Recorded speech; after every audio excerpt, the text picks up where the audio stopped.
It's not an accident that the axiomatic Western individual is someone who was unfairly nailed to a cross and tortured. It's like, yes, right, exactly. So what do you do about that? Well, I thought about that for a long time too. It's like, well, you don't get together in a damn mob, because all that does is allow you to be as horrible as you could possibly imagine and suffer from none of the consequences. That's a bad idea. So how about we don't do that? Well, there's a deep idea in the West too. It's like, pick up your damn suffering and bear it and try to be a good person so you don't make it worse. Well, that's a truth. You know, I read a lot about the terrible things that people have done to each other. You just cannot even imagine it. It's so awful. So you don't want to be someone like that. Now, do you have a reason to be? Yes. You have lots of reasons to be. God, there's reasons to be resentful about your existence. Everyone you know is going to die. You know, you too.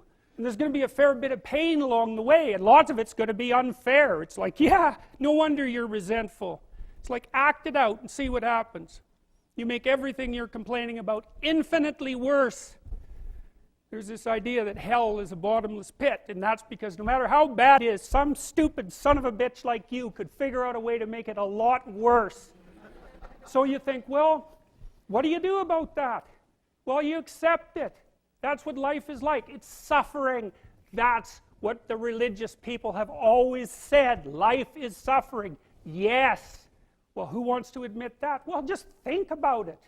Well, so what do you do in the face of that suffering? Try to reduce it. Start with yourself. What good are you? Get yourself together for Christ's sake, so that when your father dies, you're not whining away in a corner, and you can help plan the funeral, and you can stand up solidly so that people can rely on you. That's better. Don't be a damn victim. Of course you're a victim. Jesus, obviously. Put yourself together. And then maybe if you put yourself together, you know how to do that. You know what's wrong with you, if you'll admit it. You know there's a few things you could like polish up a little bit, that you might even be able to manage in your insufficient present condition. And so you might shine yourself up a little bit, and then your eyes will be a little more open, then you can shine yourself up a little bit more, and then maybe you could bring your family together instead of having them be the hateful, spiteful, neurotic, infighting batch that you're like doomed to spend Christmas with. So then you fix yourself up a little bit, kind of humbly, because, you know, God, you're a fixer-upper if there ever was one. And then you got to figure out, well, can you figure out how to make peace with your idiot brother? And probably not, because he's just as dumb as you, so how the hell are you going to manage that? And so then maybe you get somewhere that way, and your family's sort of functioning, and you find out, well, that kind of relieved a little bit of suffering, although it reduced the opportunities for spiteful revenge, and that's kind of a pain in the neck. And so then you get your family together a little bit, and you're a little clued in then, at least a bit, because you've done something difficult that's actually difficult. You're a little wiser, and so then maybe you could put a tentative finger out beyond the family and try to change some little thing without wrecking it.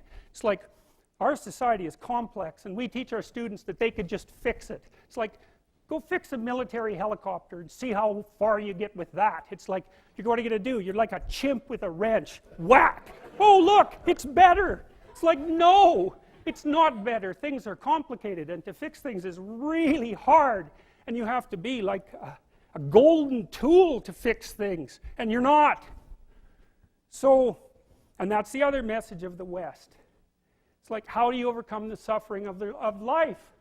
And I'm not saying it's only the message of the West. How do you overcome the suffering of life? Is be a better person. That's how you do it. Well, that's hard. It takes responsibility. And I think, you know, if you said to someone, you want to have a meaningful life? Everything you do matters. That's the definition of a meaningful life. But everything you do matters. So you're going to have to carry that with you. Or do you want to just forget about the whole meaning thing, and then you don't have any responsibility, because who the hell cares, and you can wander through life doing whatever you want, gratifying impulsive desires for how useful that's going to be, and You're stuck in meaninglessness, but you don't have any responsibility. Which one do you want? Well, ask yourself, which one are you pursuing? And you'll find very rapidly that it isn't the majority of your soul that's pursuing the whole meaning thing, because, well, look what you have to do that. You have to take on the fact that life is suffering. You have to put yourself together in the face of that. Well, that's hard. Christ, it's amazing people can even do it. I'm stunned every day when I go outside and it isn't a riot with everything burning. Because really, God, you talk to people, it's like, I knew this guy, he'd been in a motorcycle accident and it really ruined him, and he was like a linesman, you know, working on the power, and he was working with someone who had Parkinson's disease, and they had complementary inadequacies, and so two of them could do the job of one person, and so they're out there fixing power lines in the freezing cold, despite the fact that one was 3/4 wrecked with a motorcycle accident and the other one had Parkinson's. It's like, that's how our civilization works. It's like, there's all these ruined people out there, they've got problems like you can't believe.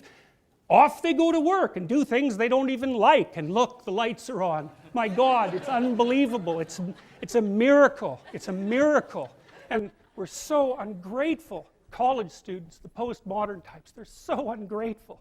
You know, they don't know that they're surrounded by just a bloody miracle. It's a miracle that all this stuff works. That all you crazy chimpanzees that don't know each other can sit in the same room for 2 hours sweltering away without tearing each other apart, because that's what chimps do.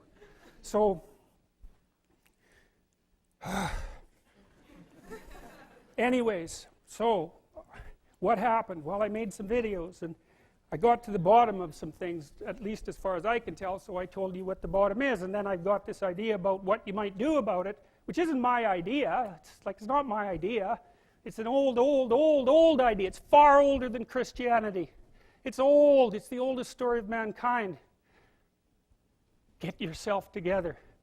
Transcend your suffering. See if you can be some kind of hero. Make the suffering in the world less. Well, that's the way forward, as far as I can tell, if there is any way forward. And that's what's under assault by the postmodernists. So look out, because they know exactly what they're doing, and they know exactly why they're doing it.